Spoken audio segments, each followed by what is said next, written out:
Bonjour à toutes et à tous. Aujourd'hui, on se retrouve avec le docteur Mathieu Bernard, qui est cardiologue, passionné d'hypnose, en tout cas, presque ce que j'ai vu. Hypnothérapeute aussi, je pense, ou en tout cas, vous Thérapeute pratiquez aussi. aussi hypnothérapeute. Donc, je vais vous laisser vous présenter en quelques mots. Je vous remercie d'avoir accepté l'invitation. C'est super, c'est un domaine passionnant, pas forcément commun d'avoir des cardiologues qui utilisent l'hypnose, hein. Pas forcément peut-être dans la cardiologie en elle-même, mais on va en parler, on va faire le point sur, sur tous ces domaines enrichissants. Si vous voulez bien vous présenter, je Merci, vous laisse vous merci pour présenter. l'invitation. Et donc Mathieu Bernard, voilà, je suis cardiologue depuis combien de temps maintenant? 18 ans. Ouais. Et donc je vais peut-être te raconter comment je suis venu à l'hypnose. Ça va être plus simple. Eh bien, je suis venu à l'hypnose par frustration, en fait. C'est-à-dire que j'ai commencé un exercice libéral à Paris. Et donc, il m'arrivait de voir des patients qui venaient pour des plaintes de la sphère cardio-thoracique. Et patients pour lesquels je faisais un bilan adapté exhaustif. Et il arrive que ce bilan soit normal. Donc moi, je préfère annoncer les bonnes nouvelles. Et donc, j'étais ravi d'annoncer à ces patients que tout allait bien. Et il y a ceux qui avaient juste besoin de l'entendre et qui repartaient avec le sourire. Et les autres qui me disaient, OK, mon cœur va bien, mais moi, j'ai toujours mes douleurs, j'ai toujours mes palpitations. Donc, qu'est-ce qu'on fait? Et donc, j'étais frustré de leur dire, bah, écoutez, moi, je suis au max de mes capacités. Là, je peux plus rien pour vous. Et à cette époque, j'ai rencontré, un anesthésiste qui travaillait à l'époque dans la même clinique que moi donc et qui depuis en est parti et qui m'a proposé enfin qui m'a dit: «Propose à tes patients de venir me voir en hypnose, tous les patients pour lesquels, manifestement l'origine de leur trouble est psychosomatique». Et donc j'ai commencé à le proposer, à ces patients parce que, dans ma vision de l'hypnose, comme dans celle de cet anesthésiste qu'on peut nommer, hein, c'est Denis Coster pour ceux qui le connaissent. Dans notre vision de l'hypnose, en fait, ça doit être vraiment un chemin personnel. Et donc je proposais à ces patients, en ayant une exigence, s'ils décidaient d'aller le voir, ils m'envoyaient un petit mail de feedback.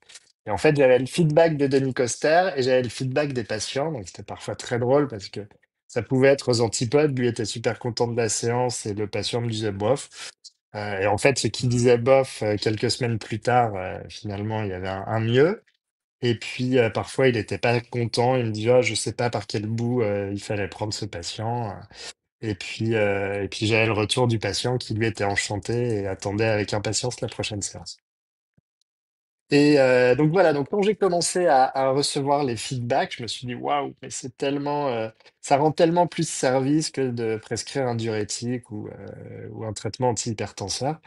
C'est ça que je veux faire». Alors comme j'étais un peu complexé face à Denis qui a une solide formation, j'ai commencé par faire de la PNL. Je voulais pas faire, tout à fait la même chose que lui. Et puis rapidement, bah, je me suis rendu compte que la PNL, c'était très axé coaching, mais moins santé. Et un des formateurs qui était aussi hypno me dit: «Mais qu'est-ce que tu fais toi, en tant que médecin en PNL? Tu vas te faire, suer. Heu, Tu devrais faire de l'hypnose, tu t'amuserais davantage». Les participants à la formation, osaient à peine me parler, me regardaient avec de grands yeux, se demandaient ce qu'un médecin venait faire là. Et puis donc j'ai rappelé Denis Coster et je lui ai dit: «Qu'est-ce que tu me conseilles comme formation?» Et c'est comme ça que j'ai mis le doigt dans l'engrenage. Donc ça, c'était en 2014 et en fait, depuis 2014, je ne cesse de me former. D'accord. Voilà. Oui, donc c'est enrichissant, c'est passionnant c'est déjà cette démarche d'envoyer vos patients ou en tout cas de se rendre compte que sur le côté psychologique ça va avoir aussi un effet. C'est super intéressant de faire une collaboration comme ça avec donc Denis que je connais pas personnellement mais je vois qui est-ce bien évidemment. Comme vous disiez un grand passionné aussi. Donc ouais, c'est super intéressant de Hum, cette rencontre avec l'hypnose vous-même, ça se passe comment? Les premières, les premières formations, les premiers jours, Alors en fait, je suis tellement impatient de commencer l'hypnose, donc je m'inscris à l'école centrale d'hypnose de Danny Dan de Bex, qui n'a malheureusement pas résisté à la vague Covid et n'a pas su prendre le virage de l'e-learning, donc qui a malheureusement fermé. J'ai été formateur d'ailleurs au sein de cette école. Donc je m'inscris, mais la formation, elle commence pas tout de suite, elle commence dans 2 mois. Et donc je suis tellement impatient que je m'inscris à une association qui n'existe plus pour un stage de 2 jours d'hypnose de rue, d'hypnose impromptue. Et là, je m'éclate en fait. La matinée, enfin toute la journée, on a vu ce que c'était que l'hypnose, on s'est entraîné sur nous. Et en fait, le soir, on était rue de Lappe, qui est une rue piétonne, semi-piétonne parisienne à Bastille, il y a plein plein de bars et plein plein de monde le samedi soir. Et donc, on s'est retrouvés là. Et j'aborde 2 étudiantes et du premier coup, je réussis à faire une main collée au mur, ce qui n'est pas grand-chose, mais ce qui en fait permet de prendre confiance très rapidement. Donc après, le lendemain, on était près du centre Pompidou, pareil pour arrêter les gens avec un panneau hypnose gratuite et donc s'entraîner. Et puis, dès le lundi, je suis retourné au travail et je l'ai testé sur les infirmières avec lesquelles je travaillais. Et voilà, ça a été le doigt dans l'engrenage. Et puis après, j'ai attaqué la formation à l'ECH, où alors, introduit par Denis Coster, donc qui lui aussi enseignait là-bas à l'époque. Donc le tapis rouge était déroulé, mais avec un Danny Dan de Beek, c'est un peu méfiant. Surtout quand je lui dis, ah, tiens, j'ai fait de l'hypnose de rue, il était assez opposé à ça. Et donc je pense que il a voulu me défier en me disant, bah tiens, vas-y, fais une induction instantanée à cette personne. Et puis en fait, il s'avère que pour tout un tas de raisons, j'ai réussi à induire la transe. Et donc là, j'ai été adoubé en quelque sorte. Et donc, j'ai continué cette formation-là. Et puis après, je suis allé voir un peu, enfin, pas partout évidemment, mais j'ai tourné dans vraiment beaucoup, beaucoup d'écoles. J'ai suivi beaucoup de formations, justement pour pas avoir la seule ligne du parti et essayer de casser les croyances que chaque formateur peut avoir. Ce qui était riche à l'école centrale d'hypnose, c'est que il n'y avait pas un formateur qui formait à la méthode de l'école. Il y avait 5, 6 formateurs différents qui enseignaient différents cours et qui n'avaient pas été formés pour la plupart à l'ECH. Donc ils avaient chacun leur bagage et donc, ils montraient chacun leur technique, leur façon de faire. Et donc, chaque élève pouvait s'approprier ce qui lui plaisait, ce qui lui plaisait pas. Et ensuite, je me suis formé à l'AFEM. Donc là, c'est une association médicale qui est sous la responsabilité de Jean-Marc Benayem. Et donc ça me permettait en tant que médecin d'avoir une formation officielle. Mhm. Ouais, bien sûr. Voilà. Et puis ensuite, voilà, j'ai rencontré, j'ai pu suivre les enseignements de grands noms de l'hypnose française. Et, euh, et voilà. Mhm. Mais une fois qu'on met le doigt dans l'engrenage, en fait, c'est sans fin. Bien sûr, ça devient une passion. Bon, après, vous avez commencé aussi avec un personnage quand même à l'ECH, Danny, qui est Mm. quand même aussi de son chemin de vie, l'histoire qu'il a avec l'hypnose aussi. Hein, ça. Oui, Donc oui, il y a lui aussi, aussi c'est un passionné. Laura en quelque sorte de, de- donc ce qui joue aussi, c'est pas anodin aussi, je pense. Enfin, je suppose après pour la suite aussi. Donc ça c'est Oui, intéressant c'était aussi. une formation qui j'ai vraiment beaucoup appréciée. Voilà. Mais dommage, elle n'existe plus, Ouais, mais ça, c'est. c'est Hum, malheureusement le problème, c'est enfin, il y a plusieurs problèmes avec l'hypnose maintenant. Aux États-Unis notamment, il y a beaucoup de religieux qui déconseillent à leurs fidèles d'aller voir des hypnothérapeutes parce qu'ils ont peur de la manipulation en fait. Et donc, comme ce sont certains courants religieux extrémistes, Ils utilisent eux-mêmes des techniques hypnotiques, donc ils n'ont pas Ouais. envie que leurs adeptes leur découvrent d'autres façons de faire. Donc l'hypnose, semble-t-il, aux États-Unis, est en perte de vitesse, pas encore en France. Si ce n'est qu'en France, on voit quand même une sorte de dérive vers tout ce qui est hypnose spirituelle, recherche de vie antérieure, avec des personnes qui viennent consulter, pas parce qu'il y a un projet thérapeutique, mais simplement pour savoir quelle vie ils ont pu vivre dans le métavers ou par le passé, sans vrai fondement. Et donc voilà, c'est un peu regrettable. Il y a eu beaucoup de gens formés. Et ce que les gens comprennent pas forcément, en tout cas moi tel que je le vois, c'est que l'hypnose c'est un outil, c'est pas un métier en fait. C'est un outil parmi d'autres outils comme peuvent l'être la cohérence cardiaque, la stimulation bilatérale alternée, le FT, etc. Euh, et donc, mais cet outil, il va être utilisé par quelqu'un qui a une formation solide en thérapie ou en médecine ou en psychologie ou en psychiatrie. Euh, et voilà, et juste faire de l'hypnose après avoir suivi une formation inégale, parce qu'aux États-Unis, ils ont un espèce de tronc commun avec un programme commun qui peut être enseigné de différentes manières, mais au moins il y a un cadre, ce qu'il n'y a évidemment pas en France.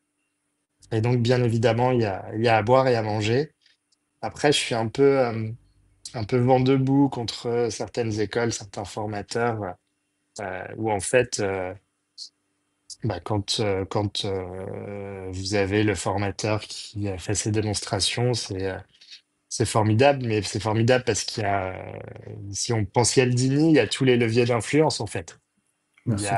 Il y a la Et la sympathie du complaisance. formateur, il y a l'autorité du formateur, il y a l'unité, il y a la réciprocité parce que on va servir de cobaye et puis après on va apprendre, etc. Qu'est-ce qu'il y a encore? Il y a la rareté en quelque sorte, parce que si vous êtes là, on va vous former et ce qu'on va vous délivrer, on va pas l'apprendre à tout le monde, etc. Donc en fait, on a tous ces biais d'influence qui font que quand on est en formation, c'est génial, ça marche, et puis quand on se retrouve seul en cabinet, c'est un peu plus compliqué. C'est une autre histoire. C'est vrai qu'il y a la complaisance dans les formations, etc. aussi à prendre en compte, les biais cognitifs, etc. Après, vous souleviez aussi des points intéressants. Il est vrai qu'aux États-Unis, bah, il y a les pasteurs. J'avais fait une vidéo dernièrement dessus. Il y a beaucoup de pasteurs qui utilisent l'hypnose, en tout cas des biais hypnotiques. On les reconnaît bien, hein, l'hypnose de foule, etc. C'est passionnant en voyant de l'extérieur. Des mentalistes l'utilisent aussi, donc ils savent Mm. très bien jouer là-dessus aussi. Il est vrai qu'aux États-Unis, il y a l'hypnose spirituelle qui a pris une grande place. La problématique dans l'hypnose spirituelle, bah, comme vous l'expliquez, il y a des personnes qui vont venir un peu en touriste finalement et faire un peu. Ça peut être ok si c'est du développement personnel. Après, la problématique, c'est s'il y a un retardement de soins. Et c'est toujours là, Mm. le- la zone, la ligne rouge en quelque sorte. Et c'est là que ça peut devenir dramatique et problématique pour les patients et pour les personnes qui sont en demande. Et c'est là que il est vrai qu'en France, c'est particulier. Aux États-Unis, le métier d'hypnothérapeute, c'est un métier reconnu à part entière dans beaucoup d'États. Mais comme vous Oui. l'expliquez aussi, c'est bien. Il y a des troncs communs aussi. Donc ça, c'est intéressant aussi. Maintenant, bien sûr, il y a à boire à manger, comme on dit. Et je pense que, enfin, nous, on en parle souvent entre hypnothérapeutes. Je connais beaucoup de formateurs. Je connais plein de monde aussi dans le milieu de l'hypnose francophone. Je pense que la base, c'est aussi les formations. Mais c'est là que c'est difficile parce que eux-mêmes ne s'entendent pas forcément. Donc, c'est- je Oui, pense bah, que chacun prêche pour sa paroisse, hein. et oui, oui, et là, ça devient, c'est là que ça devient un peu problématique aussi. Et après, l'hypnose en même temps, il y a plusieurs formes d'hypnose en soi et c'est entendable aussi. Il y a l'hypnose ericksonienne, l'hypnose hellmanienne, l'hypnose un peu plus directe, indirecte, etc. Mais du coup, par rapport au centre de formation, en tout cas, C'est compliqué. C'est compliqué. Ça dure depuis pas mal d'années. Ça durera certainement encore un siècle. Si Ah oui. même on regarde l'histoire de l'hypnose, de toute façon, elle s'est toujours croisée un peu. Mais Ouais, il y a de grosses batailles d'ego, en fait. aussi, ouais. Donc c'est vrai que, mais c'est intéressant d'avoir votre regard, vous, en tant que médecin, aussi, parce que vous avez aussi votre parcours universitaire, votre parcours aussi de médecin. Donc c'est intéressant aussi d'avoir un peu les deux regards aussi, hein. Si, Après, alors je vais me faire des ennemis, mais je trouve que les enseignements d'hypnose qui sont réservés aux médecins, on apprend quand même moins de choses que dans les écoles privées. Alors, notamment dans les diplômes universitaires où en fait il y a beaucoup d'enseignements théoriques, beaucoup d'enseignements sur l'histoire de l'hypnose. L'hypnose, c'est essentiellement de la pratique et en fait, ils n'ont pas toujours beaucoup de pratique dans les DU. Donc, c'est pour ça que je pense qu'il faut vraiment varier les formations, même si effectivement ça a un coût, hein, c'est un budget, mais c'est vraiment intéressant de se confronter à d'autres écoles, à d'autres façons de faire. Et bah, c'est le moment, enfin le moment où vous me contactez pour cet entretien. C'est une période qui est un peu enfin si compliquée pour moi vis-à-vis de l'hypnose parce que je fais une sorte de reset complet de ce que j'ai pu apprendre, comprendre de l'hypnose.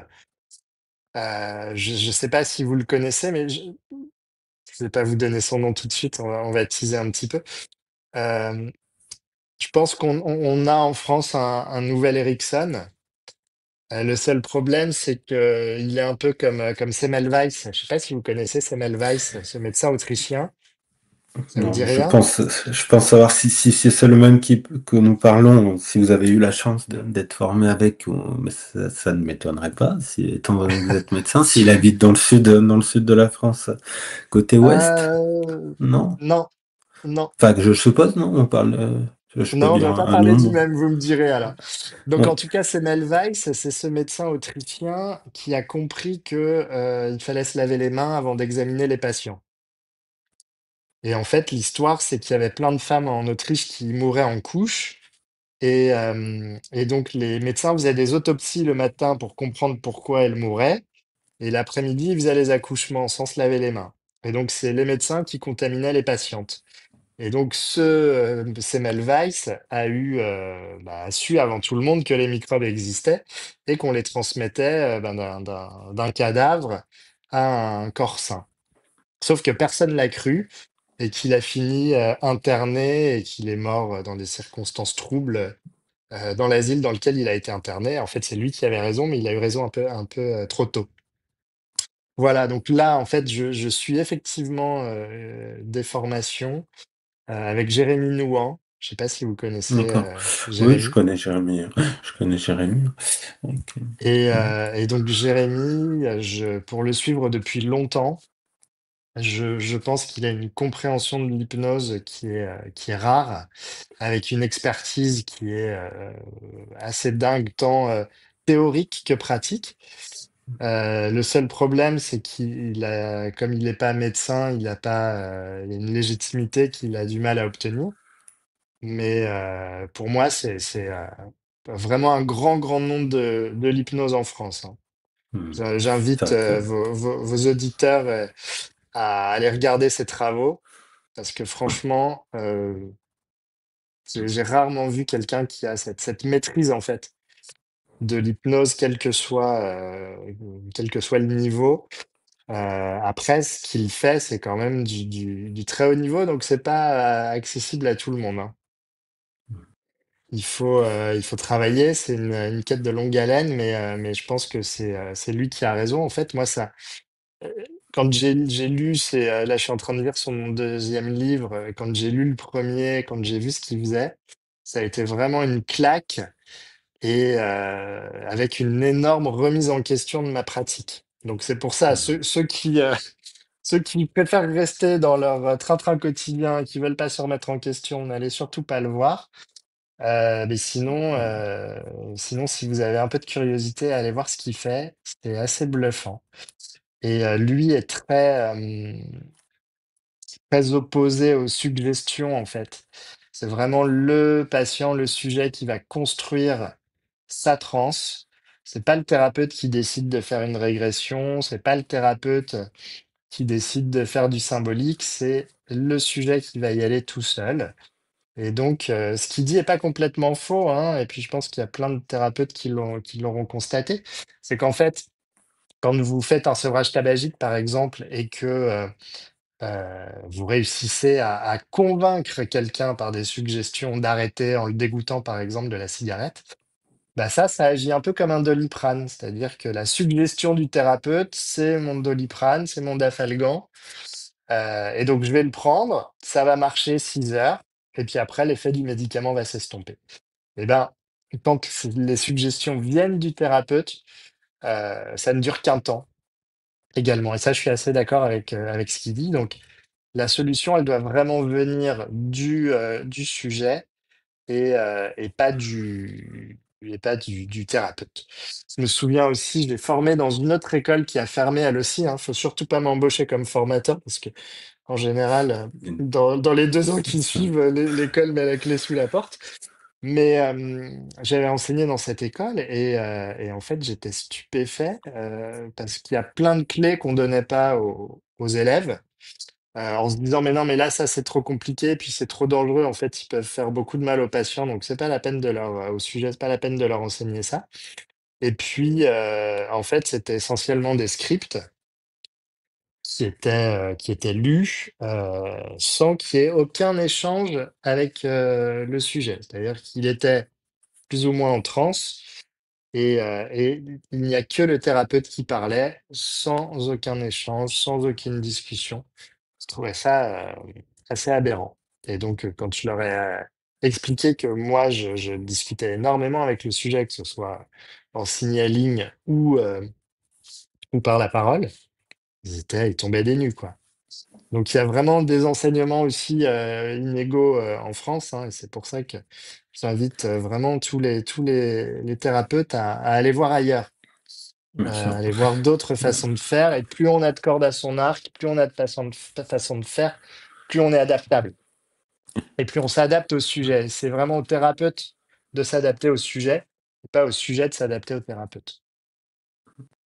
Ouais, là, vous soulevez des points super intéressants. Bon, il est vrai que on, on boude un peu la transe somnambulique en France, ce qu'on pourrait appeler la transe profonde. Euh, Jérémy, c'est un très grand passionné. Il est passionné de neurosciences, de bien sûr les psychotraumas, ce qu'il en a fait son expertise. Là, il vient Ouais, de ouais, sortir un ça plus ouvrage la dans la douleur. douleur, ouais, plus la douleur. Et il est vrai que quand on l'entend, bon, moi je l'ai rencontré en personne, et puis on avait fait aussi une interview, pas sur ma chaîne, mais sur un autre groupe avec lui, on l'avait invité, etc. Et c'est vrai qu'on voit que c'est quelqu'un de hum, très passionné et en même temps très maniaque en quelque sorte, ou en tout cas très rigoureux Mmh. sur la recherche, sur ce qu'il fait. Du coup, ça peut être complexe parfois hein, pour certains hypnothérapeutes, etc. Parce que faut prendre en compte aussi hein, ses connaissances. Il a beaucoup de connaissances et c'est vrai que c'est intéressant d'aller voir aussi de son côté, d'aller voir aussi d'autres personnes aussi. Hein. Et je vous rejoins totalement. Je me souviens que j'avais eu une discussion avec lui sur la spontanéité de la régression. Moi, je suis de son avis que la régression, elle ne doit pas se provoquer. Soit elle vient spontanément et à partir de là, on travaille avec. Après, c'est un peu comme l'amnésie. Je sais il y a il y a beaucoup d'amateurs qui sont à provoquer l'amnésie. L'amnésie, soit elle vient naturellement, soit on la provoque pas, mais tout ça, on pourrait en parler hein, des heures et c'est des sujets passionnants. Mais encore une fois, après, c'est aussi les formateurs, les formations, les formatrices qui font aussi la différence souvent et qui laissent pas libre. Aussi, bien sûr, les protocoles, bah, c'est problématique en France. En tout cas, euh, pour beaucoup, un protocole, ça peut être un tuteur, mais à un moment donné, ça peut devenir Ouais, il faut s'en problématique. affranchir. Bah, on a parlé avant de commencer, on a parlé de Brice Lemaire, qui est aussi un grand de l'hypnose pour moi en France. Et avec une connaissance de l'hypnose en général, une pratique de l'hypnose qui est énorme, puisqu'il a plus de 10 000 hypnoses à son actif, qu'il filme toutes, puisqu'il a été formé à l'américaine, donc toutes ces séances sont conservées en vidéo. Et donc, c'est aussi, comme vous le savez, un fin et grand connaisseur de l'histoire de l'hypnose.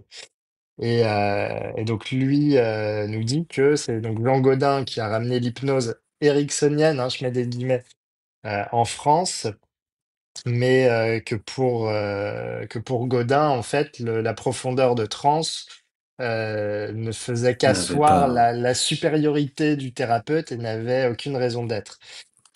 Si on écoute Brice, il semblerait que pour que les choses fonctionnent et soient pérennes, il faut quand même une hypnose un peu plus profonde.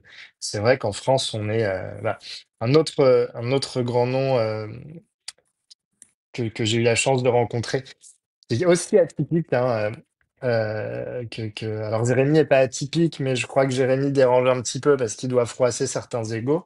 Il y en a un autre qui dérange Certainement. un petit peu parce il rue dans les brancards, c'est Rémi Phoenix, que C'est j'apprécie moi. beaucoup, C'est- qui est Donc, Rémi, c'est un ami. J'ai été formé avec d'accord. Rémi, donc aussi. Donc, c'est, Donc Rémi, ouais, je l'apprécie c'est- beaucoup parce que c'est un personnage un peu intriguant et en fait, c'est un super pédagogue et un vrai généreux. Vraiment, il est comme Brice d'ailleurs, comme Jérémy, les trois vraiment, je les mets avec Danny Dendebex, ils font partie de mon panthéon des hypnos. Et Rémi Phoenix lui dit que la majorité des gens, en fait, ils font une auto-relaxation dirigée. Mais c'est pas de l'hypnose véritablement. Voilà ce qu'il pense, parce que les gens sont pas formés à de la transe profonde. Et donc, ouais, je mettais des guillemets à Erickson, à l'hypnose ericksonienne, parce que pour moi, ça n'existe pas vraiment. Erickson, il a quand même dit, ne faites pas comme moi, faites comme vous. Et donc, on a voulu théoriser, modéliser un mec qui était un génie de l'hypnose avec une adaptabilité légendaire. Et en fait, c'est juste impossible. Et en plus, en France, on a expurgé l'hypnose de toute la profondeur de transe qu'Erickson utilisait. Faut pas oublier qu'Erickson, il a eu, je crois que c'est 316 patients, pas plus. Et en fait, il les soignait souvent gratuitement et il leur disait, OK, je vais vous prendre en charge, mais avant, vous me devez 60 heures d'hypnose. Et donc, pendant 60 heures, il les entraînait à aller dans une transe profonde. Et puis, au bout d'un moment, il pensait que le sujet était prêt. Et donc, il disait, OK, c'est bon, maintenant, on va traiter le problème. Mais voilà, on a l'impression qu'en fait, Erickson, il voyait les patients une fois et puis en deux coups de cuillère à peau, il réglait le problème. Mais non, non, il travaillait des heures et des heures avec les sujets. 60 heures, c'est énorme, hein, ça ferait bien 60 sûr, séances d'une heure quand même. Et c'est, voilà, et ouais. nous, en quelques séances, Et- on va faire aussi bien. Parfois, ça pose question. Après, bon, oui, il y a plein de choses super intéressantes que vous avez dit là. Oui, donc pour revenir sur Rémi, bah oui, Rémi, j'encourage tout le monde à aller le voir. C'est bon, c'est un ami, c'est un peu biaisé, mais je vais aller me former chez lui, bien évidemment. Il est sur ma chaîne, je l'ai reçu encore dernièrement en interview. Rémi, il a c'est un artiste, un grand hypnothérapeute, un grand mentalisme aussi. Il a travaillé au bloc opératoire, etc. Il a beaucoup d'expérience en hypnose, donc c'est un sacré personnage, et un très très bon formateur. Et en plus, il a un grand cœur, comme vous le disiez, sans faire Ouais, de jeu ouais. de mots par rapport à vous, mais c'est vrai. Il est- après, ouais, mais alors pour Ericsson, il y a quand même des divergences là-dessus sur ces 300, parce que là, je me mets à la place de tous les grands passionnés qui vont écouter, et je sais qu'ils sont certains, et des grands passionnés d'hypnose, enfin d'Erickson, et il y a quand même des divergences par rapport là-dessus.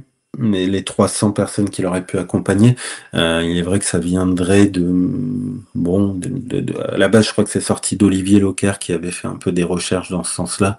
Il avait un peu sorti un En fait, papier comme ça, mais c'est vrai que c'est étonnant quand même. Par non, exemple, parce même qu'il vous en tant, il a travaillé longtemps à l'hôpital, mais en fait, il oui. faisait exclusivement de la recherche en hypnose. Donc, il avait des Mhm. patients, mais après, c'est quand il est parti à Phoenix et qu'il a ouvert son cabinet, là, il n'aurait suivi que 300 patients. Mhm. 316 Mhm. Ça, exactement. ouais. Oui, c'est vrai Voilà, mais il a ce ça chiffre, n'enlève rien à la qualité d'Ericsson. Et après, à bah, tout ce qu'il a. si vous multipliez 60 par le nombre d'heures, je sais pas, 4 ou 5 séances d'une heure derrière, donc 65 par 300, ça commence aussi à faire un certain nombre d'heures. Bien sûr. Il est vrai qu'il faisait beaucoup de nombres, mais en même temps, on pourrait se dire que ça fait pas beaucoup de patients pour s'occuper d'une famille nombreuse, de gérer une maison, etc. Donc, il fallait bien aussi qu'il ait des revenus, même s'il les faisait certains dormir chez eux, etc. Donc, je pense que c'est un peu biaisé, qu'il en a fait beaucoup plus, mais ça, c'est les experts dans ce domaine nous pourront un jour peut-être amener la réponse. Bon, après, de toute façon, à savoir qu'Erickson ne donnait pas de formation, c'est ce Oui. que j'aime bien chez lui. Alors moi, je suis pas un grand admirateur d'Erickson, loin de là. Hein. Je l'ai même pas forcément étudié. Peut-être à regret, peut-être un jour, mais c'est pas quelqu'un qui m'intéresse plus que ça. Après, le personnage est super intéressant quand même. Mais il donnait pas de formation au sens propre. Lui, il faisait des séminaires. Et comme vous disiez si bien, on pourrait remettre cette phrase, soyez vous-même car les autres sont déjà pris, qui ne sont pas d'Erickson, mais je pense que c'est ce qui il aurait pas aimé certainement tout ce qui se passe maintenant et tout ce qui est sous À cette son nom, appellation oui, c'est sûr. d'Erickson à son nom, c'est C'est certain. certainement pas. Mais c'est vrai que c'est passionnant. Euh, Vous disiez aussi tout à l'heure, et c'est intéressant aussi, vous étiez en train de tout réapprendre en ce moment, en quelque sorte. Il y a quelqu'un qui disait ça, alors pareil, on l'aime ou on l'aime pas, bon, il est plus de ce monde, mais c'est Roustan, il disait à la fin, oubliez tout ce que je vous ai appris finalement. Il disait à ses élèves à l'université, tout ce que vous avez appris, oubliez-le. C'est, ça m'a fait résonner à ce que vous disiez tout à l'heure, de reprendre un peu l'hypnose. Euh, Ouais, alors Roustan, c'est aussi un grand nom de l'hypnose, mais c'est pareil, c'est que ce n'est pas Roustan qui veut. Bien Et sûr. donc Roustan, il était très provocateur dans sa pratique, il s'est permis des choses qu'un thérapeute lambda peut pas se permettre parce qu'il y a encore ces leviers Oui. d'influence hein, en fait, qu'on n'enseigne pas suffisamment dans les écoles d'hypnose et qui sont vraiment très prépondérants dans chaque relation. Donc, pour tous ceux qui ne l'auraient pas fait, je vous invite vraiment à lire Cialdini, Influence et Persuasion, puisque le titre a changé dans la réédition. Avant, c'était Influence et Manipulation.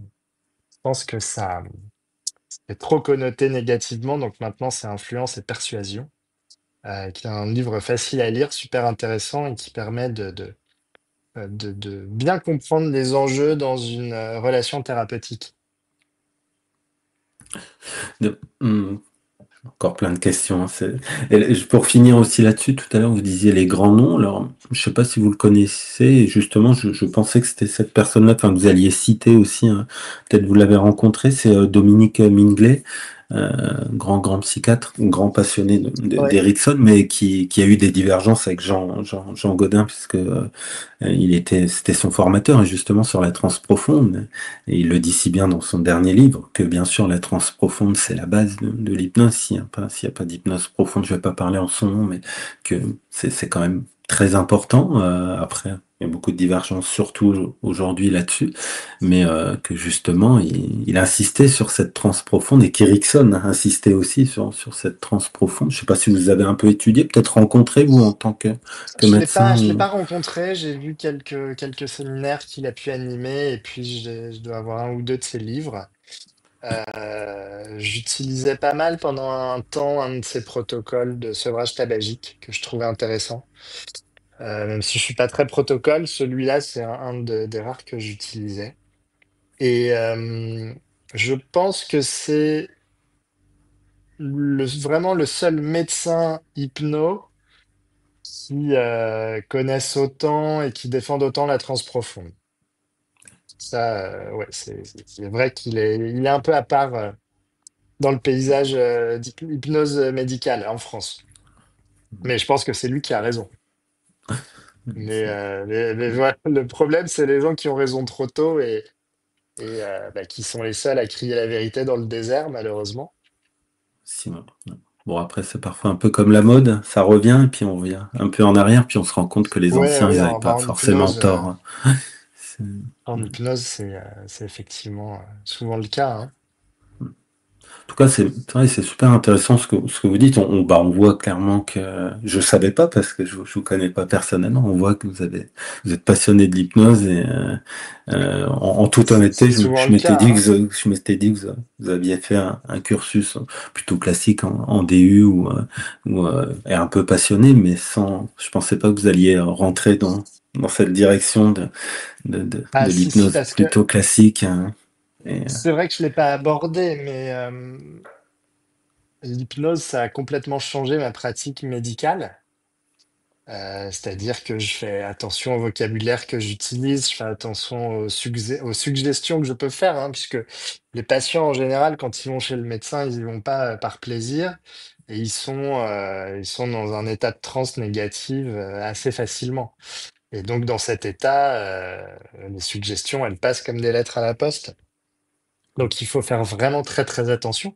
Et j'ai récupéré quelques patients qui venaient pour un deuxième avis parce que ils avaient été complètement saccagés par le précédent médecin qui leur avait pas laissé espérer quoi que ce soit. Là, j'ai une amie hypno qui m'a envoyé un mail en me disant, écoute, je t'adresse un ami, il a vu un cardio, il a a priori une maladie héréditaire et le cardiologue lui a dit, bah, votre grand-père est mort jeune, votre père est mort jeune. Bah voilà, en gros, c'est votre destinée et on pourra rien y faire. Enfin, il est sorti de la consultation déprimé. Donc, je dois le voir pour récupérer les pots cassés. Voilà, je dois le voir en tant que cardiologue, pas en tant qu'hypno, mais elle me l'adresse parce que voilà, je vais pouvoir défaire ouais, ce qui a été malheureusement fait. Et moi, je conçois mon métier de cardiologue comme étant quelque chose qui doit rassurer les patients, en fait. Je suis heureux quand un patient, je suis satisfait en tout cas de mon travail, quand un patient repart moins stressé qu'il n'était en arrivant. Et, voilà, mais on n'est pas formé en fait à ça en médecine. Donc j'ai j'ai pris l'initiative d'écrire aux trois facultés parisiennes intramuros et à la faculté de Rennes, puisque j'ai fait les premières parties de mon cursus médical à Rennes, je suis breton. Et donc les Bretons, ils doivent rendre à la Bretagne ce qu'elle leur a donné. Donc j'ai proposé de faire bénévolement un cours de communication médicale pour apprendre aux étudiants en médecine bah, voilà, à parler avec les patients et pas balancer des suggestions négatives. Et en fait, donc quand vous allez sur la faculté de médecine de Rennes, vous avez l'adresse email du doyen que vous trouvez en deux clics sur le site internet. À Paris, vous trouvez pas d'adresse internet, d'adresse email de doyen. Donc vous passez par des secrétariats pédagogiques, etc. J'ai envoyé un mail dans chacune des trois facs parisiennes. J'attends toujours la réponse à ce jour. J'ai même pas eu un accusé de réception me disant OK, on va étudier votre proposition. En revanche, le doyen de Rennes me dit ah mais super idée, génial. Écoutez, je vous mets en relation avec le responsable pédagogique des cinquièmes années. Il me met donc en relation avec cette personne. Super idée, génial. Quand est-ce qu'on peut le faire? Bon, il s'avère que c'était en pleine période Covid, donc c'était encore un peu compliqué. Et donc, je l'ai fait en visio. Alors, il s'avère que la promo, elle est composée de 250 étudiants et qui divise les promos en deux. Donc, on a des cours pour 125 personnes. La première session, sur les 125 étudiants, j'en ai eu 16. Et après, je me suis déplacé pour faire un cours en présentiel. et je me suis déplacé, j'ai fait un Paris-Rennes pour 6 personnes dans l'amphithéâtre. Simplement parce que ça les intéresse pas. Ça les intéresse pas parce qu'à ce degré de cursus, ils sont dans les bouquins à apprendre la médecine, les pathologies, à préparer leur internat pour décrocher une spécialité dans la ville de leur choix. Et les relations avec les patients, c'est un truc qui leur passe au-dessus. Sauf qu'après, ça devient fondamental. Donc, c'est peut-être aux internes qu'il faut l'enseigner, mais les internes, ils sont aussi dans le dur, où là, ils apprennent, les chirurgiens, ils apprennent à opérer, les médecins, ils apprennent à soigner. Et on n'est pas encore, moi, c'est vraiment lors de mon exercice libéral que je me suis posé toutes ces questions et que je suis arrivé à l'hypnose, qui a encore une fois considérablement changé ma pratique médicale. Je m'adresse plus aux Mhm. patients de la même façon, je fais attention aux mots que j'utilise, je leur donne toujours de l'espoir, ce d'autant qu'en cardiologie, on a toujours des solutions à proposer aux patients. Donc, c'est pour ça que c'est une belle discipline, parce qu'on n'est jamais dans une impasse. Et on a des médicaments tellement miraculeux qu'il y en a 4 qu'on donne en association, qu'on a appelé les 4 fantastiques, parce qu'on a des résultats dans l'insuffisance cardiaque qui sont absolument hallucinants.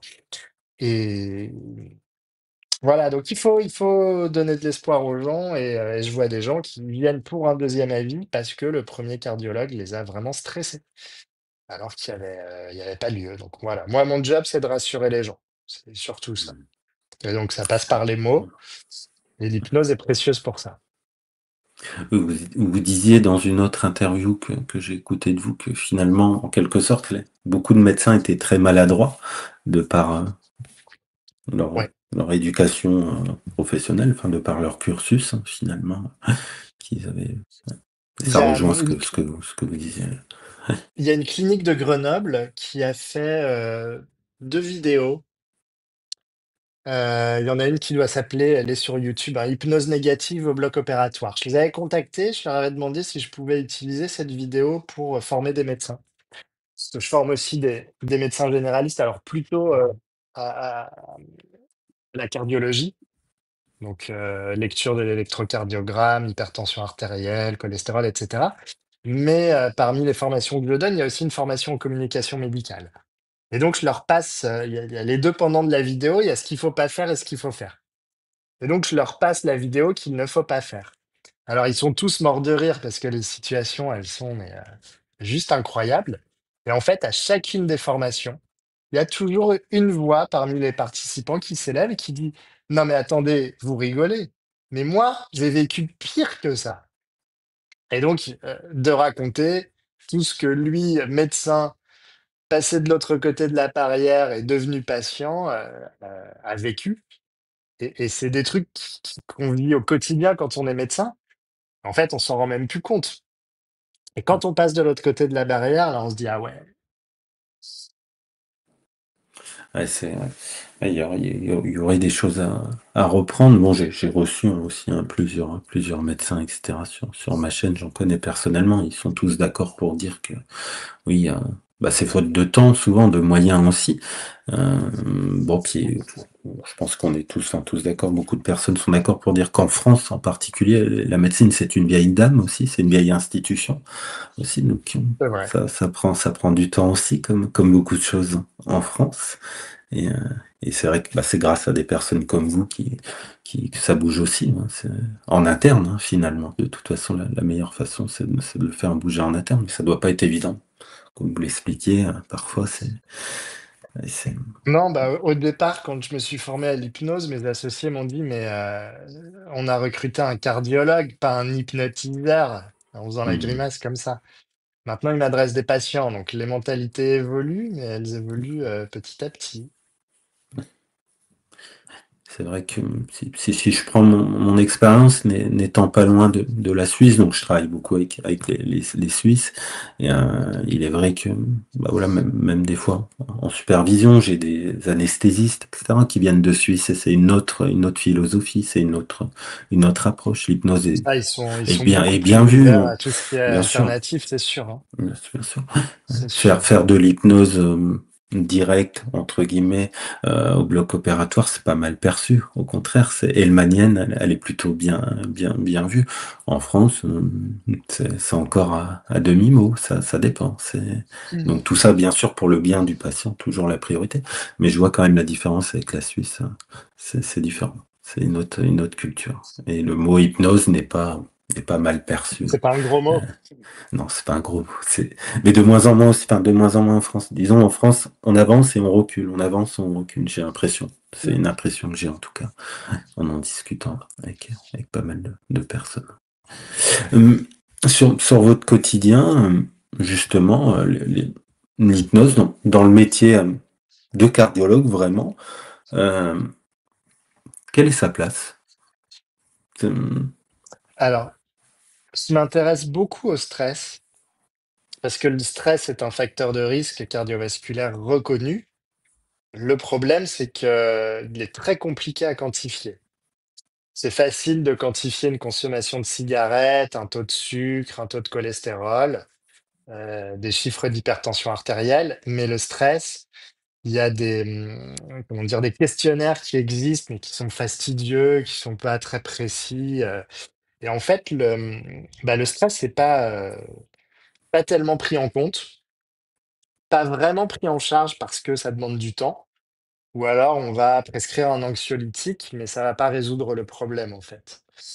Donc, alors en France en plus c'est compliqué parce qu'on ne doit pas faire d'hypnose dans le même cabinet que celui où on exerce sa pratique médicale. Donc moi je fais de l'hypnose dans un autre cabinet et donc bah, sa place, elle est au quotidien de façon conversationnelle. hmm. Puisque, bah, je fais en sorte que, mes patients ne reçoivent que des suggestions positives et puis après, je vais proposer aux patients pour lesquels je pense que l'hypnose peut être un atout, je vais leur proposer de faire de l'hypnose. Donc s'il y a une bonne, relation, thérapeutique, je vais leur proposer avec moi. Si, le lien thérapeutique est pas très développé ou si je sens de mon côté qu'il y a des blocages et cetera, je préfère leur donner d'autres adresses et donc après, bah, je les reçois dans ce cabinet et on travaille, ces patients que j'adressais à Denis Coster auparavant, bah, je leur propose bien évidemment, le principe est toujours le même. Je leur propose de venir me voir.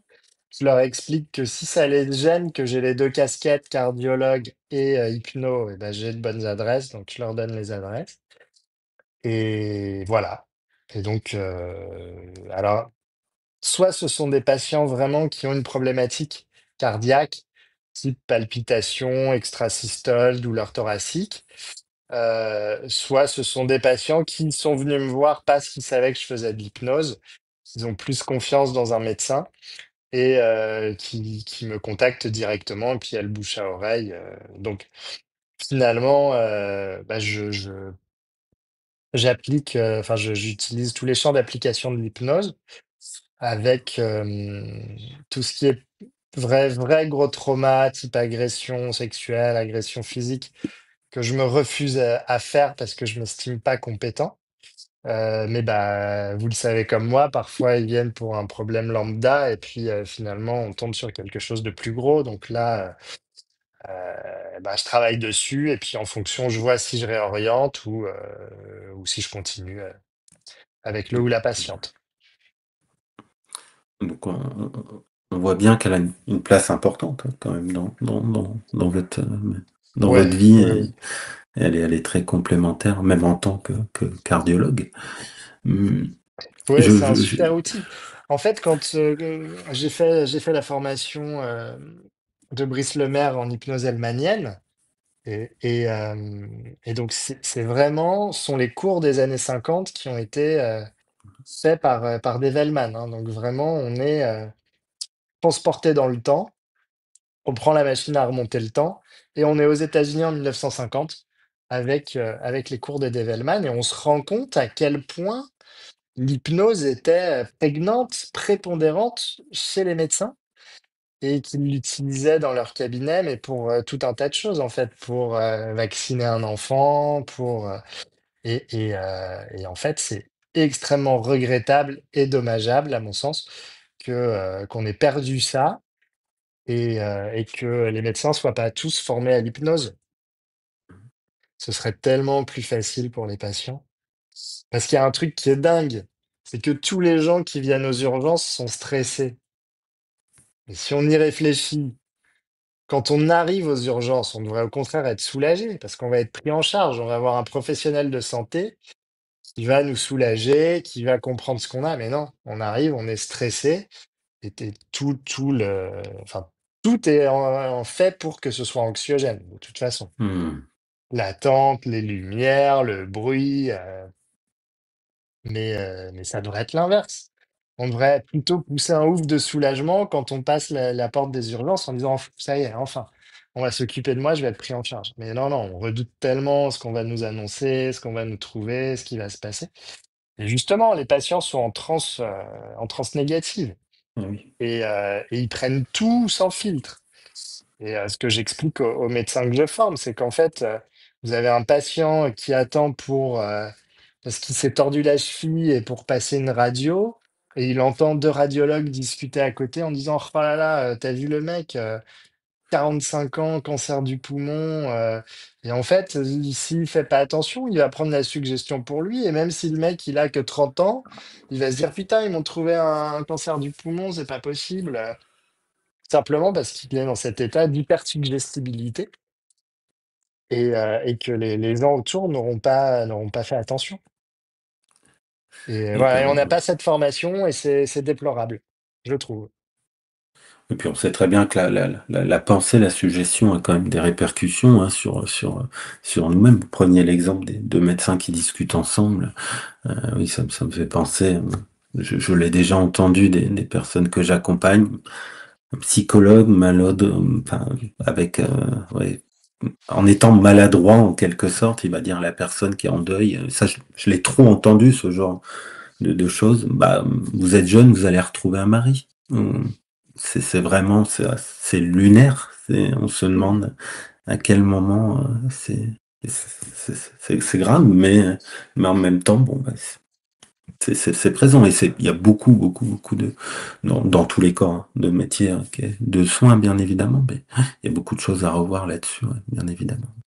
Des erreurs, ça peut arriver, mais c'est vrai que c'est important de prendre du recul et de savoir s'adresser hein, comme il le faut et d'être bien formé par rapport à la Et communication. C'est quand même, c'est, alors, il y a des gens qui le font naturellement, mais ceux comme moi qui ne savaient pas le faire, bah, il faut bien l'apprendre et malheureusement, eh on oui, n'apprend pas sur les bancs de la fac, donc bien il faut sûr, aller se former ailleurs. ouais, ça s'apprend. Ouais. Hum, Là, bon, vous avez soulevé plein de choses aussi intéressantes. Vous disiez le côté anxiogène aux urgences, c'est vrai qu'on y pense. C'est très occidental aussi. Je le vois pour voyager de temps à autre. Bon, je vais encore reparler de l'Asie, mais en Asie, on voit bien qu'ils sont en avance sur pas mal de choses. Et dans les hôpitaux, dans les cliniques, on voit que c'est un autre accueil pour y avoir été personnellement regardé, etc. Comment que ça se passait. C'est une toute autre approche. Bien sûr, dans la prévention aussi, de toute évidence. La prévention, elle a un rôle énorme en Asie et Ah chose oui, qu'on n'a en pas. Asie, le médecin, C'est, il est payé si on est en c'est, bonne santé, et si on tombe et- malade, c'est qu'il a mal fait son boulot, donc là, on n'est plus payé. Donc ouais, ouais, c'est une approche qui est... c'est généralement ça. Alors bien sûr, l'Asie, c'est vaste. Hein. Quand je dis l'Asie, je parle surtout de l'Asie du Sud, mais c'est quand même bien flagrant quand même. Hein.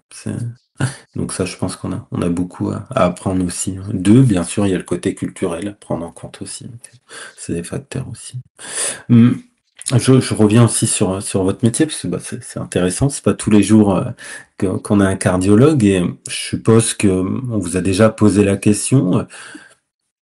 Mais l'hypnose peut avoir un effet direct sur le cœur, j'entends par là sur, sur, sur la rythmique, sur la- par rapport à la Alors, suggestion, à la transe. Est-ce qu'il y a eu des recherches? Est-ce que des recherches, je suis pas certain.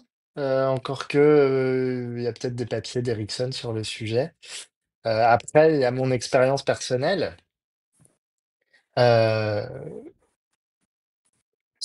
j'ai des patients qui viennent me voir en me disant, voilà, j'ai telle forme d'arythmie, euh, j'aimerais qu'on la supprime avec l'hypnose. Et c'est pas possible.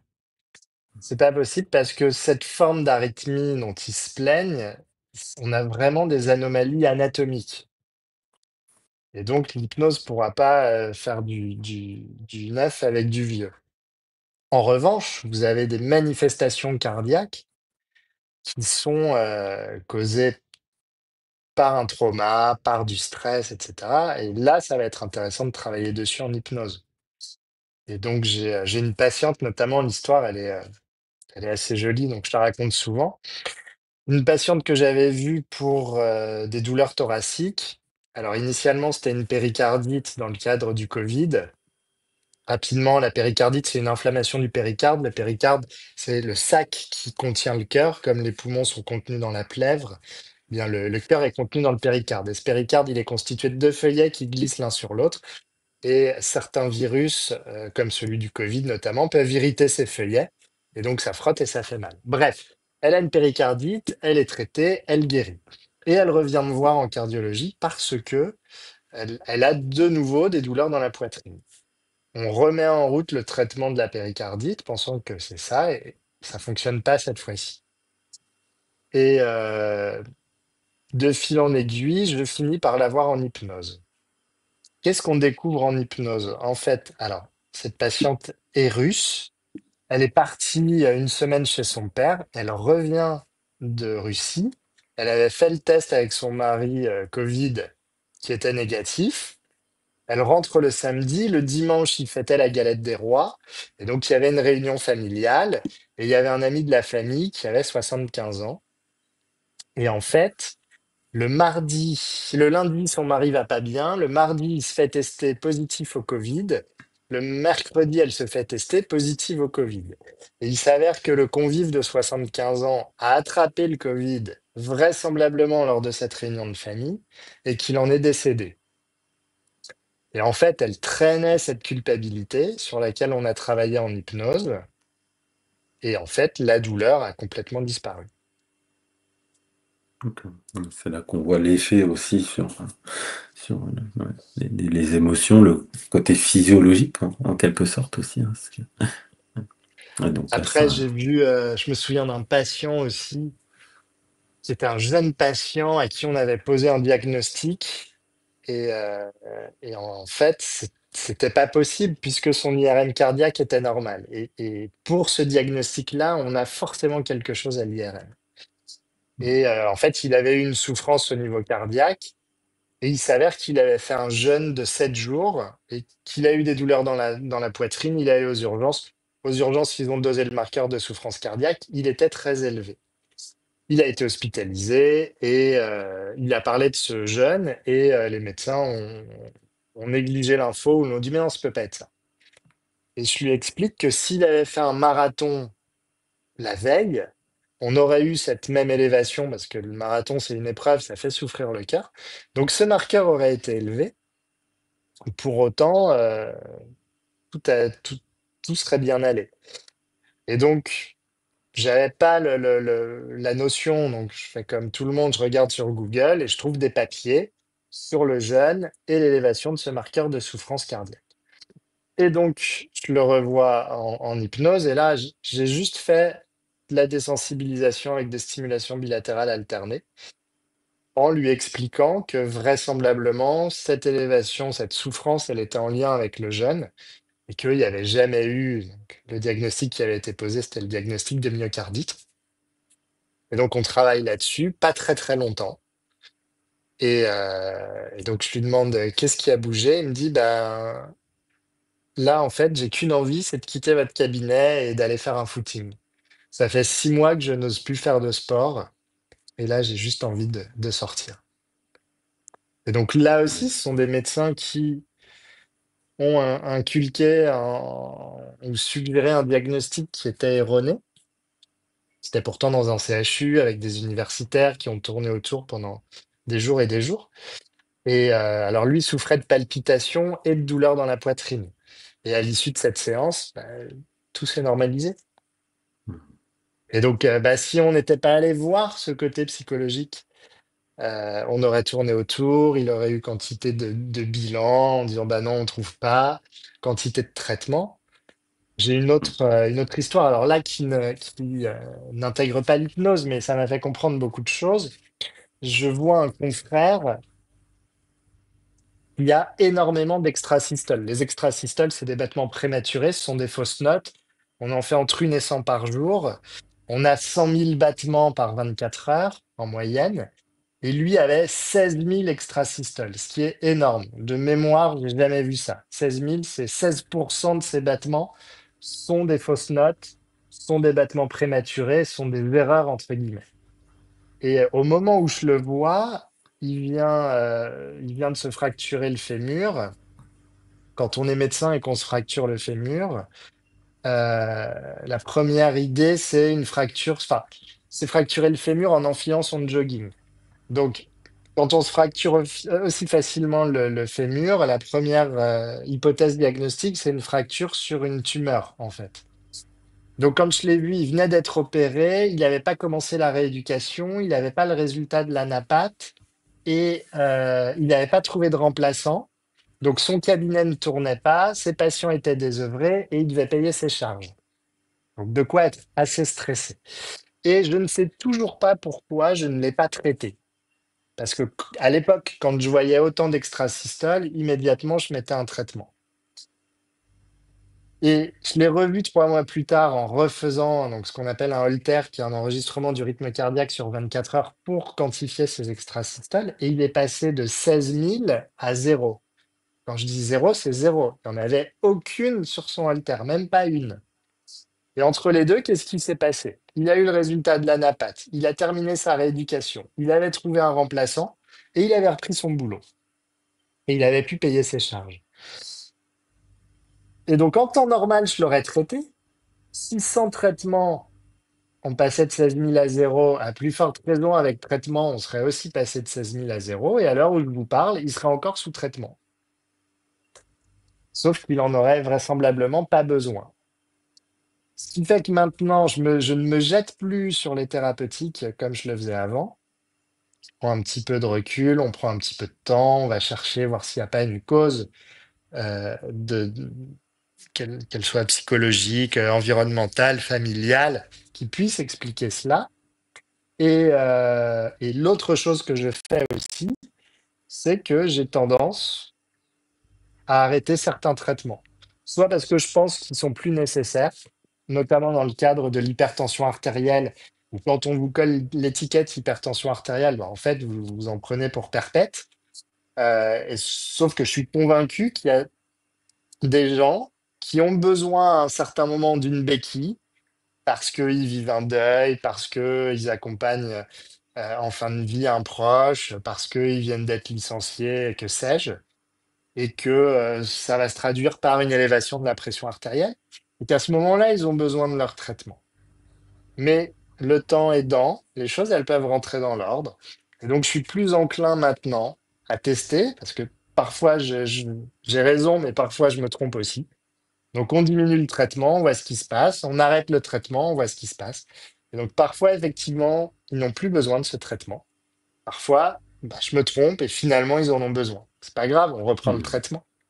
Mais ça, c'est une pratique que je n'avais pas avant et c'est à travers l'hypnose, ma compréhension du stress, etc., que je suis arrivé à cela. Mais classiquement, encore une fois, vous avez l'étiquette hyper tendue, bah, les médicaments, c'est à vie. Moi, le patient me Mhm. demande, mais le médicament, je vais le prendre à vie.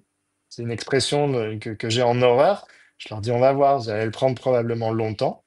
Mais les choses, elles peuvent évoluer, on peut faire des progrès, vous pouvez guérir. Donc, c'est pas certain que vous le preniez à vie, le médicament. D'où l'importance de ne pas dissocier corps et esprit et au contraire d'avancer dans la même Et direction, en tout cas d'essayer de les comprendre c'est les deux exactement ça. ensemble. C'est le problème c'est le problème de la médecine occidentale et la médecine de spécialité. c'est on prend les patients par le petit bout de la lorgnette et on ne regarde que l'organe. Et en plus, au sein de chaque spécialité, maintenant, on a tendance à se surspécialiser.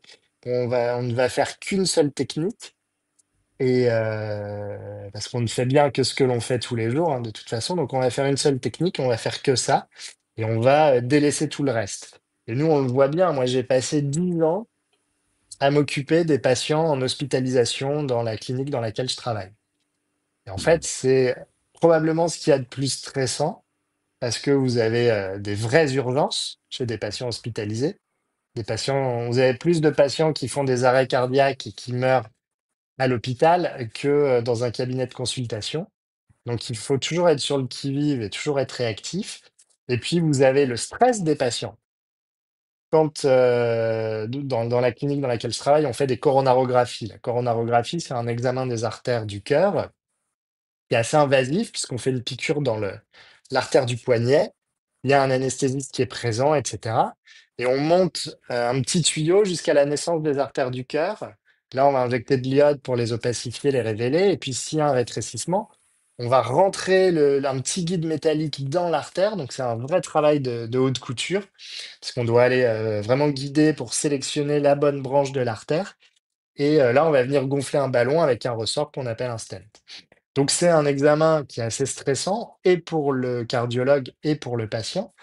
Et donc, quand le service de coronarographie a pris du retard et que le patient qui devait passer à midi, qui est à jeun depuis 8 heures, à 14 heures, il est toujours pas passé, il s'énerve.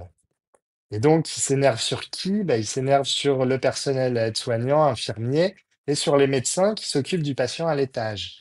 Mais quand le patient descend pour son examen, il va pas reprocher au médecin qui lui fait l'examen d'être en retard, parce qu'il n'a pas envie que le médecin soit énervé, le prenne en grippe, etc.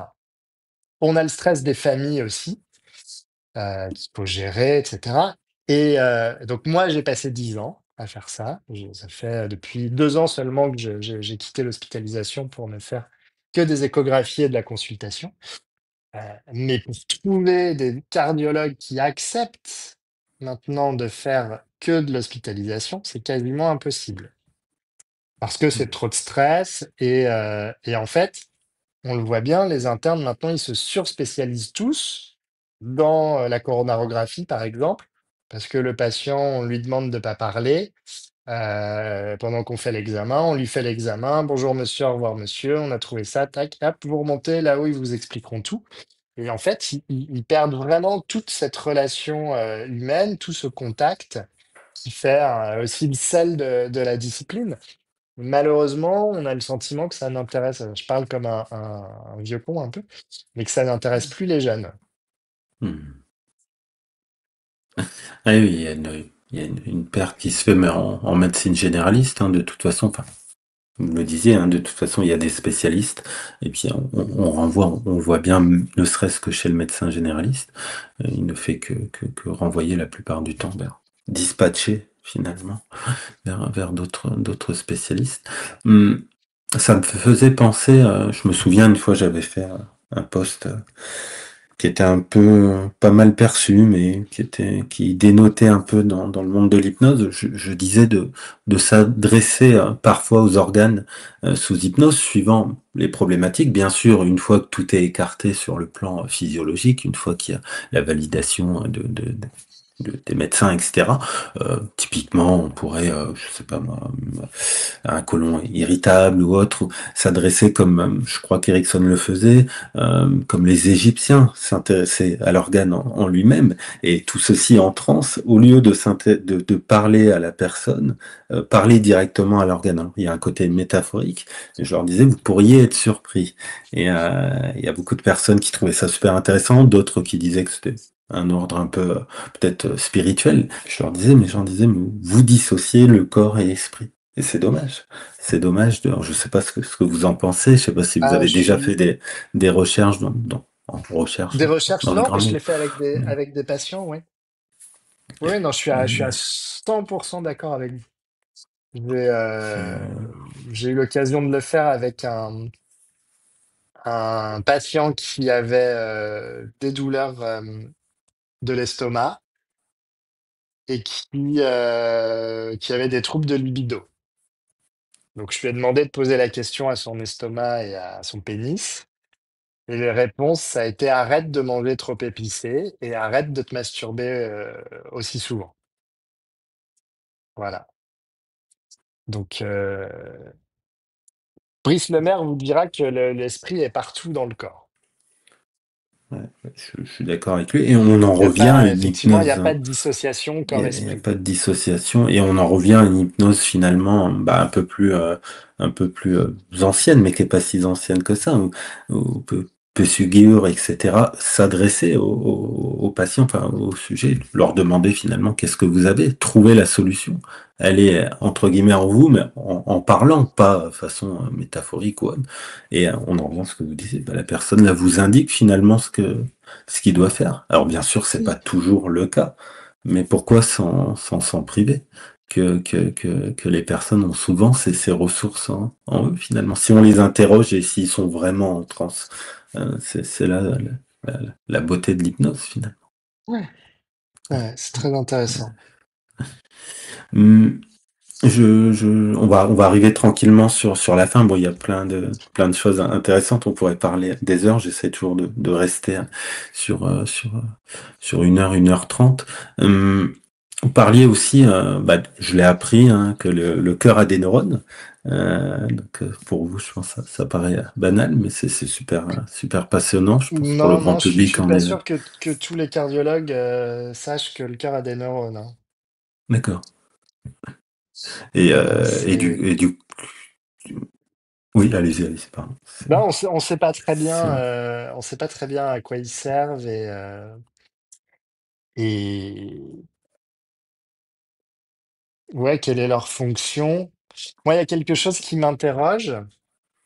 J'en parle dans le livre, en fait, c'est que les transplantés, alors cardiaques, pour les autres peut-être, mais les transplantés cardiaques, c'est sûr, euh, peuvent avoir le goût qui change considérablement. Mais c'est-à-dire qu'il y a des gens qui détestaient le café et qui se mettent à boire du café, des gens qui adoraient le vin rouge qui se mettent à détester le vin rouge. Et on a mis ça sur le compte de l'anesthésie. Sauf que les effets de l'anesthésie, dans le temps, ils s'épuisent. Et ces modifications de goût, elles persistent. Alors, je sais pas si c'est ça, mais est-ce que ce sont pas les neurones qui sont transplantés avec les neurones du donneur transplantés avec le cœur? Je sais pas. Une interrogation. Ça pourrait être une c'est- explication à ces changements de goût. Voilà. Vous avez répondu à ma question sur la transplantation, etc. C'était la suite, justement. Et il y a des recherches dans ce sens-là ou dans le monde, enfin, Non, je pense pas. Alors, c'est- il y a déjà peu de transplantés cardiaques, et puis je pense pas que le sujet intéresse grandement les médecins, les chercheurs. Vous avez l'Institut HeartMath aux États-Unis qui est à l'origine de la cohérence cardiaque, qui travaille beaucoup là-dessus. Et surtout eux qui s'intéressent aux neurones du cœur. Mais voilà, à ma connaissance, ce sont les seuls, hein. Les Hmm. autres, là, on s'intéresse plus aux neurones de l'intestin. Il y en a bien plus, hein. C'est 200 millions dans l'intestin. Au dernier décompte, ça doit être 86 ou 87 milliards dans le cerveau et puis 40 000 dans le cœur. C'est pas grand-chose. C'est pas suffisant pour intéresser les gens. Hmm. Et en même temps, c'est au début de l'exploration, en quelque sorte. Il y a encore tant à apprendre, j'imagine, sur. Alors oui, avec un bémol en cardiologie, c'est que on a tellement de traitements efficaces maintenant que si un nouveau médicament arrive sur le marché, quand on compare ce médicament, on le compare au traitement de référence. Parce qu'on va pas, s'il y a un traitement qui est déjà existant, on va pas comparer le nouveau Hmm. traitement à un placebo, parce que ça veut dire qu'on ferait perdre des chances aux patients en le privant de médicaments efficaces, ce qui est évidemment pas éthique. Donc, on le compare au traitement de référence. Ces traitements de référence, en général, le but de ces médicaments, c'est de diminuer le nombre de décès et le nombre de complications. Et c'est sur ça qu'on va juger l'efficacité d'un médicament. Donc, si on a déjà un patient qui a 3 à 4 médicaments efficaces pour montrer que le nouveau médicament, donc ces 4 médicaments plus un placebo, vont être comparés à ces 4 mêmes médicaments plus le nouveau traitement. Et donc, si on veut montrer l'efficacité du médicament, maintenant, il faut inclure dans les études des centaines de milliers de patients. Parce que avant, au tout début, quand on a testé le premier médicament, bah, il y avait évidemment plein de décès d'origine cardiaque et plein de complications cardiovasculaires. Mais à chaque fois qu'on rajoute un traitement, on diminue ce nombre. Et si on veut une puissance statistique suffisante, eh ben, il faut qu'on ait un échantillon de plus en plus grand.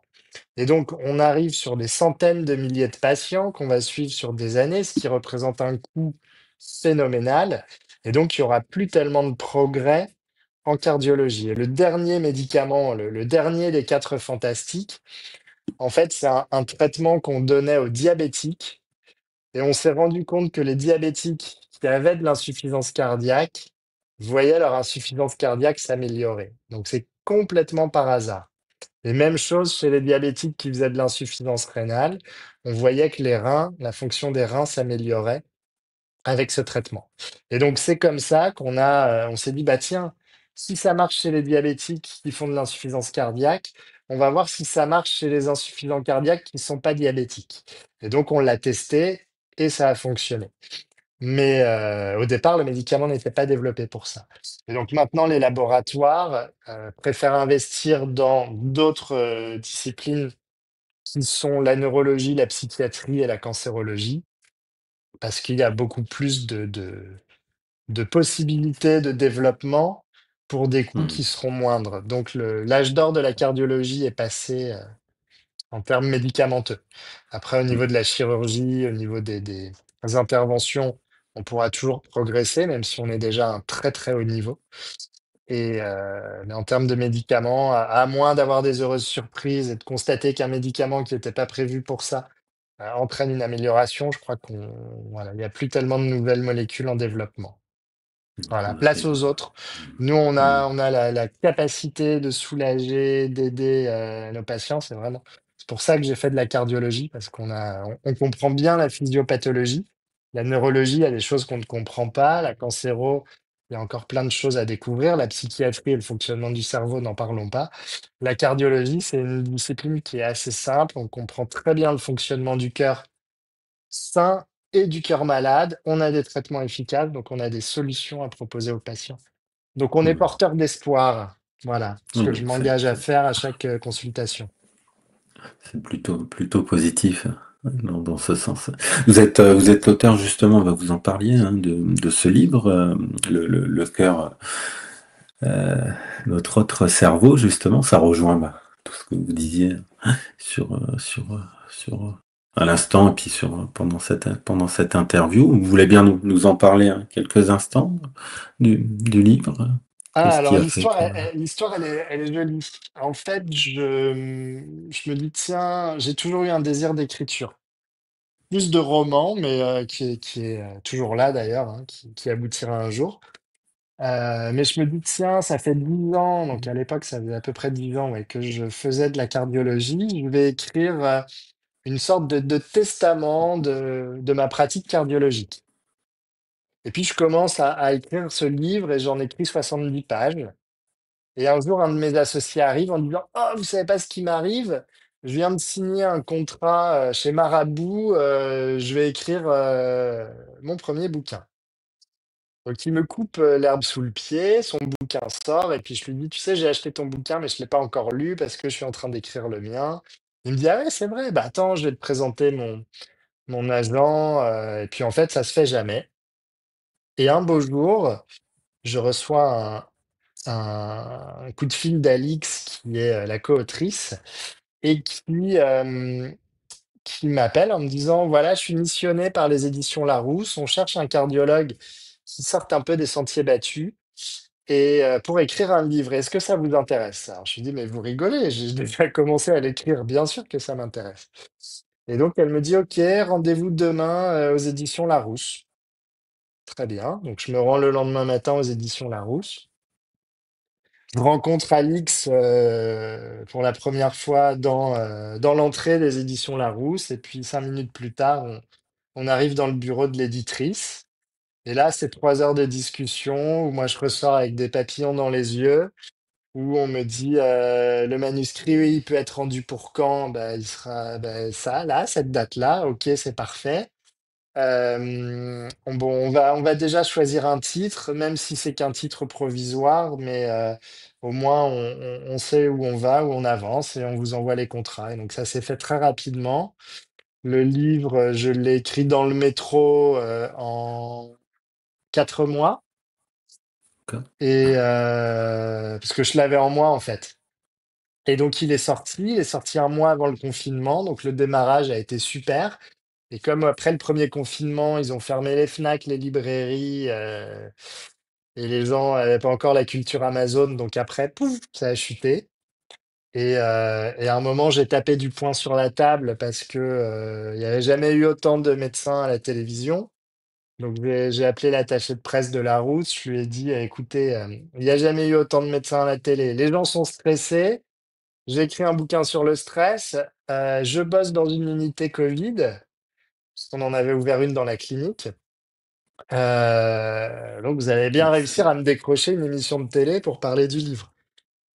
Elle m'en trouve une chez Morandini sur TNews, sauf que la veille décède Christophe, qui est un chanteur que j'adore. Donc les programmes sont complètement bouleversés. Ils consacrent 30 ou 45 minutes à Christophe. Et ensuite, donc on est 3 médecins à être invités sur le plateau. Comme je suis un super bon commercial, je laisse évidemment mon bouquin dans mon sac dans la loge.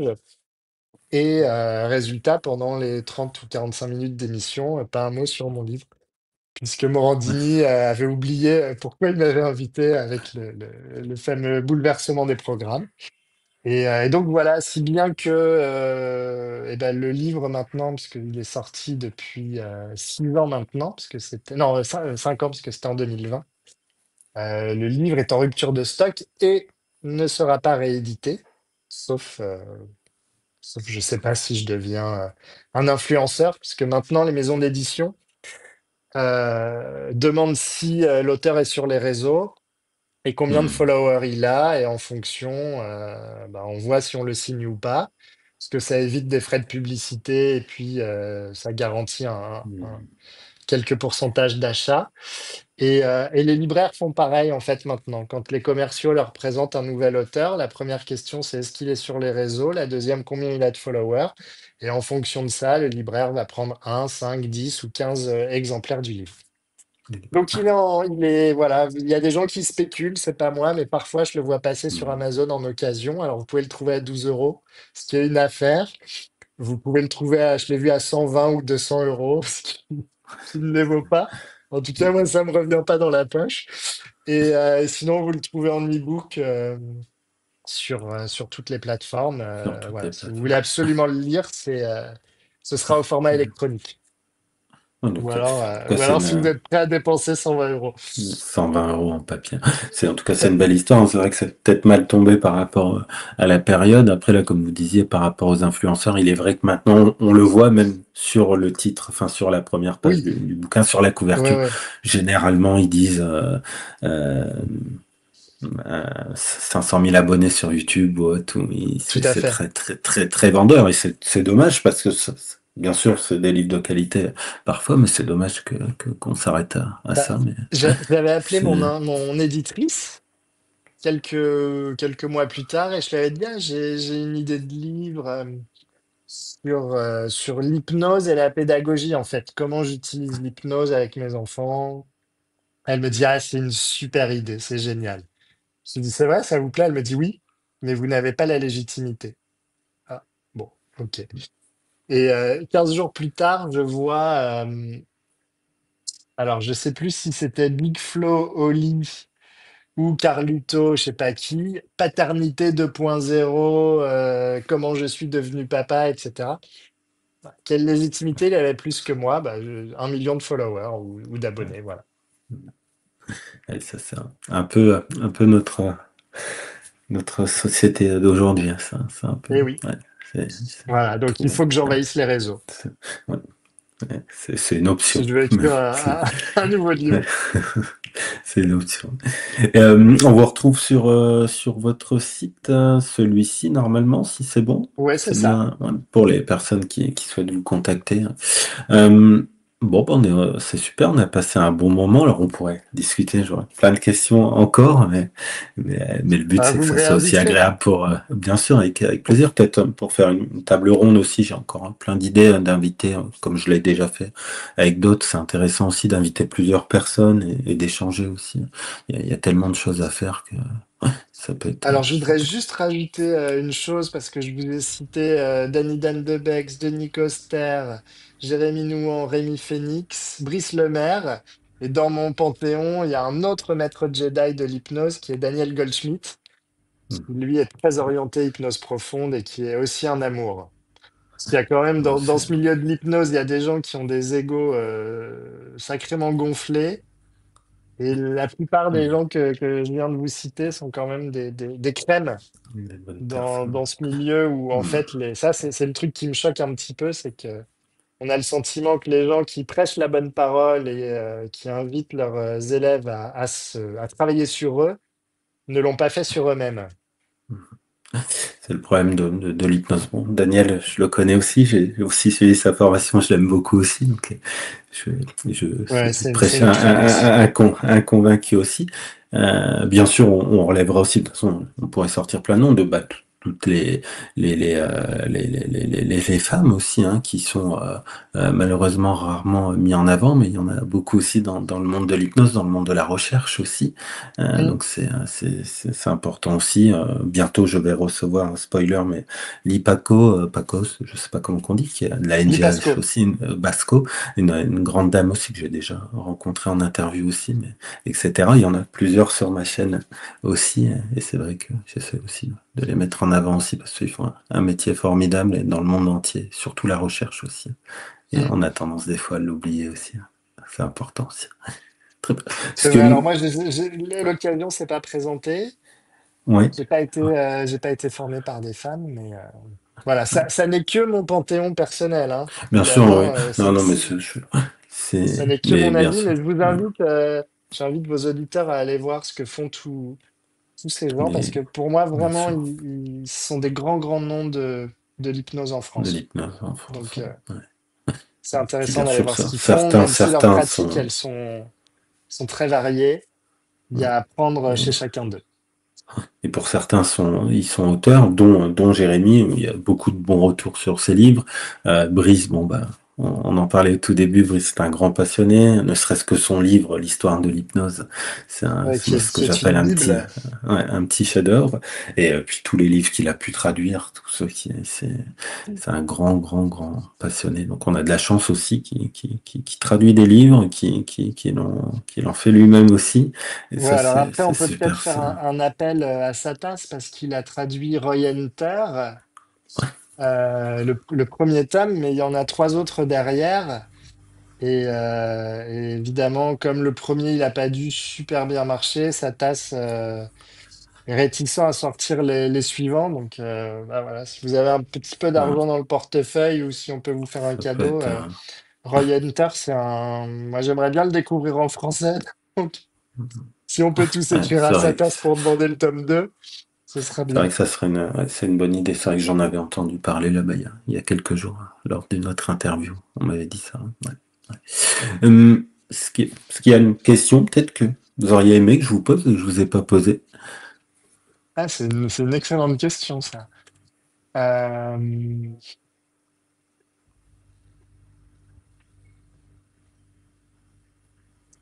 Non, non, je vois pas. Non, non, on a bien échangé. Ouais, c'était Non, là, comme ça me vient pas.